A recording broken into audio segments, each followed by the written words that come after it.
Il était une fois un petit pays riche de traditions. Les prairies étaient éternellement vertes, d'une herbe grasse qui semblait respirer quand la brise la faisait ondoyer. Ses habitants y vivaient dans la paix et la joie, sous un ciel toujours bleu. J'oubliais. Toute cette histoire m'a été racontée par quelqu'un. Je me dois de vous le présenter. Son nom, je ne m'en souviens plus.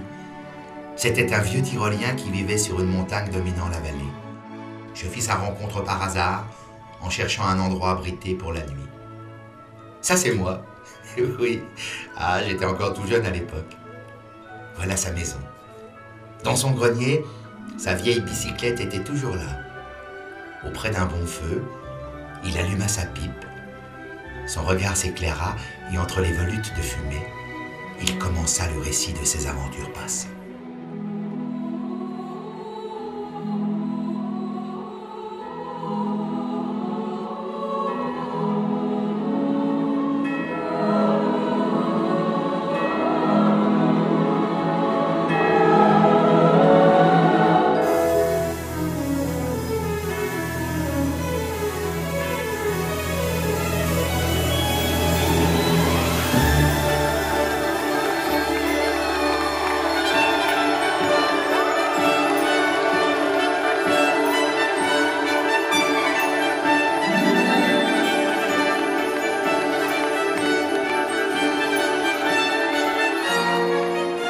J'ai oublié de te dire l'essentiel.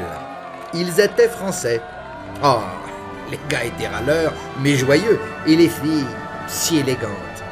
Tiens, voilà la baie.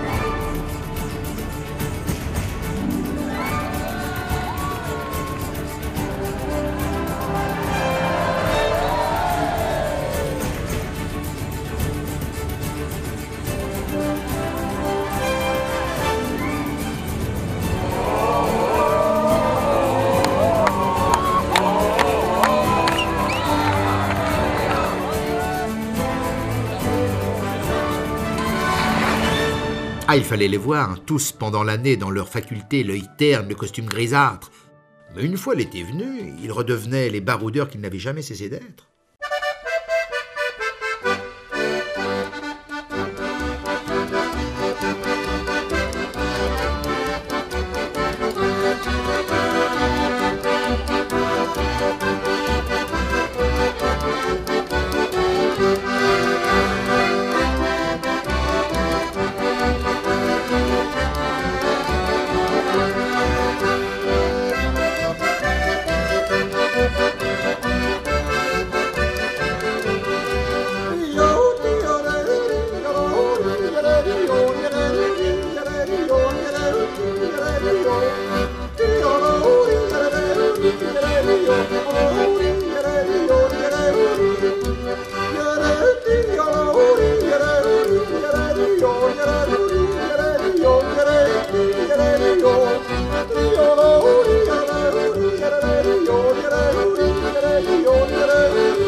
Premier chapitre. Petite mise en bouche pour Paul, apparemment, c'était juste le dérouillage du matin.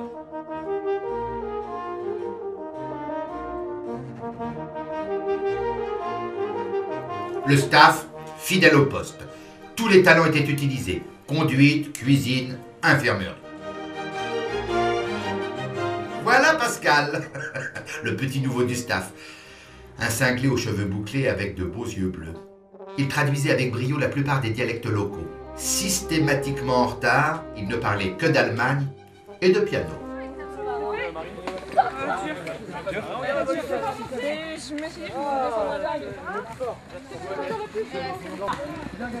J'en peux plus. Toute l'année, je me suis entraîné pour ça. Et ça marche pas? J'ai réussi à pédaler, je suis pas à 60 km mais presque. Ah, il se pioche. Ah, rien! Bon, les gars, nous. Je crois qu'on est en train de rater quelque chose là.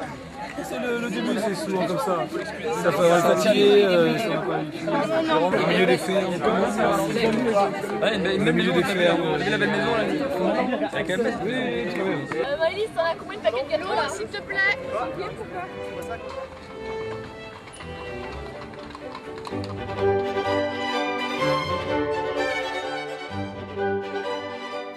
Salzbourg, quel plaisir de déambuler dans ces rues. Joyaux posés sur le fleuve Salsar, cette ville romantique en diable nous séduisit immédiatement. Du haut de la forteresse, la plus haute d'Europe, nous pouvions apercevoir une forêt de clochers baroques et de dômes qui nous évoquait l'Italie. La vieille ville et son dédale de maisons anciennes étaient irrésistibles. Salzbourg connut une période florissante sous les princes archevêques. Parmi les plus grands artistes que Salzbourg abrita entre ses murs, Wolfgang Amadeus Mozart était de loin le plus célèbre.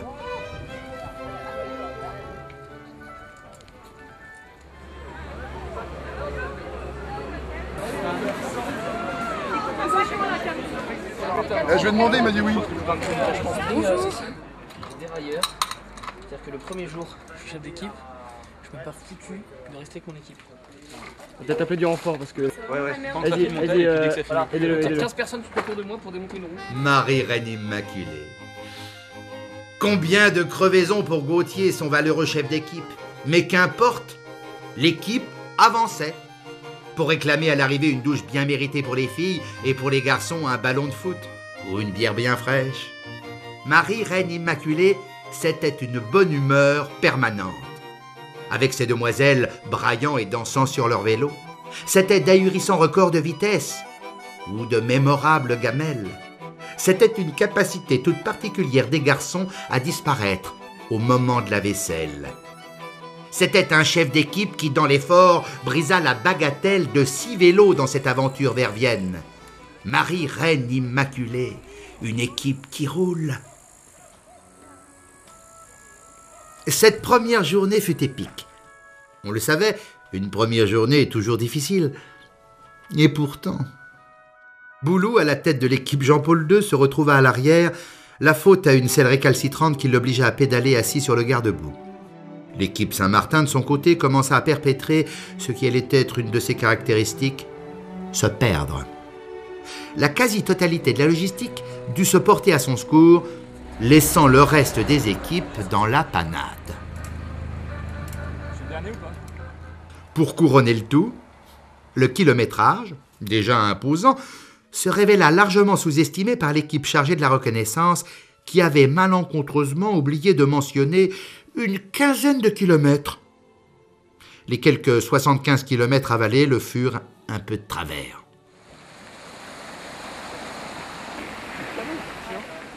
Eh ben c'est magnifique, surtout la forêt, les petits chemins pleins de boue et de cailloux. Non, vous l'appelez les torrents transformés en chemin. Très amusant et sportif.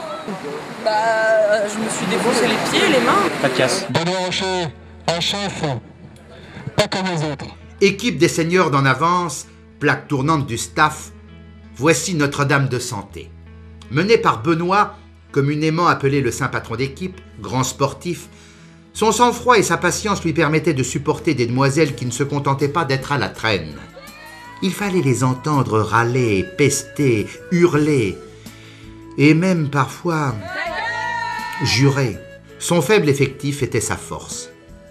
Ici, le mot d'ordre était solidarité et non pas chacun pour soi. Franchement, on est passé à côté d'un lac trouble. Enfin, 2 lacs normalement, si vous n'êtes pas planté. 2 lacs alors. Montée épouvantable, descente casse-figure, nous conduisirent finalement au milieu de splendides lacs où nous attendait le bivouac salvateur.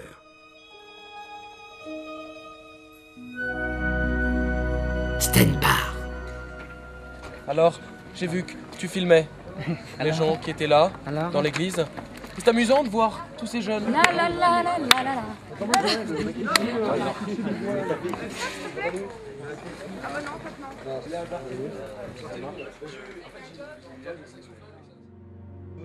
La prière de l'abbé. Moment apaisant. Notre aumônier nous demanda ce soir-là de prier pour les prêtres et les séminaristes, afin de les aider à suivre leur voie.